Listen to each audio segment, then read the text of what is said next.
मैनपुरी में जनपद के पुलिस लाइन पार परिसर में मंगलवार को भारत रत्न डॉक्टर भीमराव अंबेडकर की जयंती के अवसर पर भव्य कार्यक्रम का आयोजन किया गया। इस अवसर पर मैनपुरी की सांसद डिंपल यादव मुख्य अतिथि के रूप में शामिल हुई। उन्होंने कार्यक्रम स्थल पर स्थापित बाबा साहेब की प्रतिमा पर माल्यार्पण कर उन्हें श्रद्धांजलि अर्पित की। कार्यक्रम के दौरान समाजवादी पार्टी के पदाधिकारी व कार्यकर्ताओं के साथ संविधान की रक्षा और उसके मूल्यों को बनाए रखने की शपथ भी ली गई।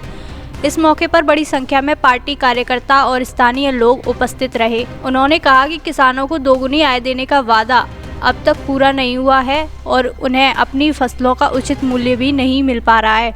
अंत में उन्होंने कहा कि प्रदेश और केंद्र की भाजपा सरकार हर मोर्चे पर विफल साबित हो रही है। है आप मैनपुरी पहुंचे हैं। सबसे पहले तो आज अम्बेडकर जयंती के उपलक्ष्य में हम लोग बाबा भीमराव अम्बेडकर जी को याद करते हुए उनको नमन करते हैं और आज हमने सबने प्रतिज्ञा ली है कि बाबा साहब भीमराव जी के जो संविधान है उसको पूर्ण तरीके से देश में कैसे स्थापित किया जाए, इस पे आज सबने हम लोगों ने यहाँ पे शपथ ली है।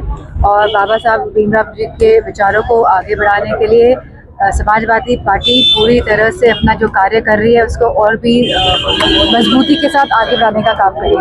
भाजपा समेत तमाम राजनीतिक पार्टी अम्बेडकर की आज प्रतिमा का सम्मान कर रहे हैं, माल्यार्पण कर रहे हैं। क्या अम्बेडकरवादी राजनीति पर सभी पार्टियों की मजबूरी हो गई है? हमने देखा है कि किस तरह भारतीय जनता पार्टी एक विभाजनकारी राजनीति, एक विभाजनकारी विचारधारा वाले लोग हैं।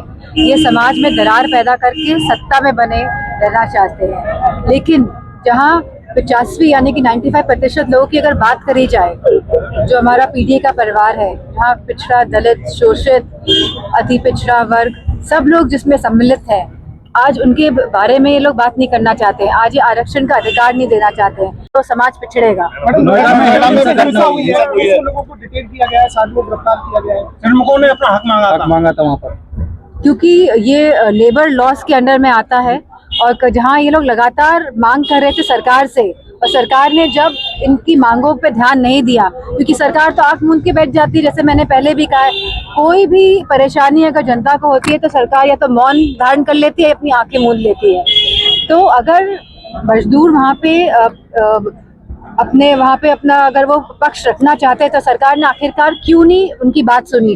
क्यों नहीं वहाँ की इंटेलिजेंस ने ये सरकार को बताया कि लोग परेशान हैं, वहाँ पे जुलूस निकाल रहे हैं? तो अगर सरकार बात सुनती तो मैं समझती हूँ कि इतना अनियंत्रित व्यवस्था नहीं होती। बड़ी आगे नहीं हुई, बड़ी घोषणा हुई, कौन जिम्मेदार होगा? सरकार ही जिम्मेदार है इतनी बड़ी दुर्घटना, वो भी नोएडा जैसा शहर जो उत्तर प्रदेश का मान है, जो उत्तर प्रदेश का सम्मान है, वो शहर जहाँ पे इतना सारा कार्य होता है, इतना सारा, मैं समझती हूँ कि एक तरह से इंडस्ट्रियल हब भी है। तो अगर वहाँ पे इस तरह की इतनी बड़ी घटना अंजाम अगर हुआ है तो आप समझ लीजिए कि जिलों में और गाँव में क्या हालत है। लेकिन कोई सुनवाई नहीं।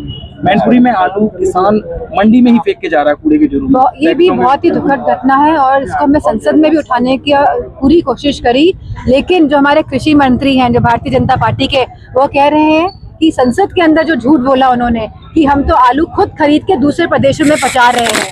तो मैं समझती हूँ कि उनको इस बात को देखना चाहिए कि आज कितना आलू उन्होंने खरीदा है। हम तो कह रहे हैं कि अब गेहूं खरीदने की बारी आई है, तो सरकार की क्या तैयारी है? यहाँ बोरियां तक नहीं व्यवस्था करी गई है अभी तक मंडियों में। तो मैं समझती हूँ सरकार पूरी तरह से फेल सरकार है। ना ये हमारे किसानों की बात करती है, ना हमारे जवानों की बात करती है, ना हमारे युवाओं की बात करती है, ना ही महिला सुरक्षा की बात करती है। बंगाल के चुनाव में गृह मंत्री प्रचार